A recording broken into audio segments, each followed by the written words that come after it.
Unafahamu kabisa kwamba siwezi kukaa kimya daima, kwa sababu napenda nifundishe watu elimu kuhusiana na tiba za asili. Na kupitia YouTube yetu hii, ni kama mara yako ya kwanza, basi ningeomba uweze kusubscribe, like, kukomenti na kushare. Na moja kwa moja basi twende kwenye somo. Mti tunaoona hapo unaitwa mshalifu au wotha. Wengine wanaita leaf of life.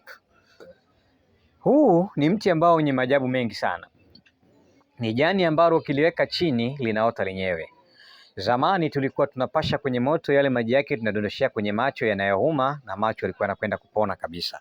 Lakini leo mimi nataka nikufundishe katika kuutumia kwenye mambo ya ulimwengu wa kiroho. Huu mti una faida nyingi sana.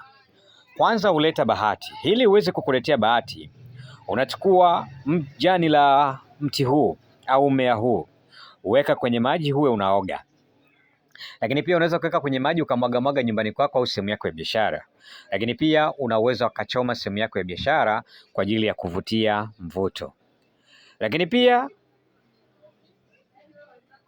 mti huu unaweza kuvutia biashara, kuvutia mafanikio, kuvutia wateja na kuikuza biashara yako. Lakini pia kwa wale ambao wenye madeni, yaani una madeni, chukua jani la mti huu, toa huko ulikotoa, nenda nalo mpaka nyumbani kwako, fanyia kazi. Utaandika jina la yule unayemdai, basi utachoma katika moto na kuomba akupe pesa zako kwa haraka sana.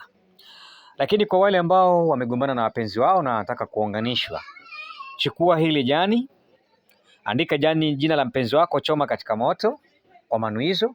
Lakini pia andika jina la mpenzi wako, weka chini ya kitanda chako kwenye mchagamo, lalia kwenye mto.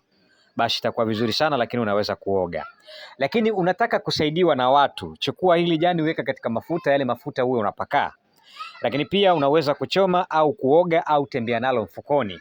Basi utakuta watu wanakusaidia pasipokuwa na kutegemea. Lakini pia kama utapigia deki chumbani kwako maji ambayo yamewekwa na jani hili, lakini pia ukaoga na kunywa, basi itakulinda kutokana na roho za jini mahaba, ndoa za jini mahaba, itakulinda sana. Lakini pia kuondoa laana uliofanyiwa au kutupia, chukua huu mti, weka karibu na nyumbani kwako. Sawa? Oga, jipake au weka karibu na nyumbani kwako. Kwa hiyo wewe ambaye hauna nyumba, jipake, itakwenda kuondoa laana. Ndugu zangu, mimi niko hapa kwa ajili ya kuweza kutoa msaada na tips mbalimbali kuhusiana na tiba za asili, na ndiyo maana mara nyingi nakuwa na wafundisheni ili muweze kujifunza. Kwa hiyo nitakushukuru kama utasubscribe au like, comment na kushare, lakini nenda Facebook nitafute kama Dr. Kapilima, maarifa yangu Ambui Chawagi, dawa za asili.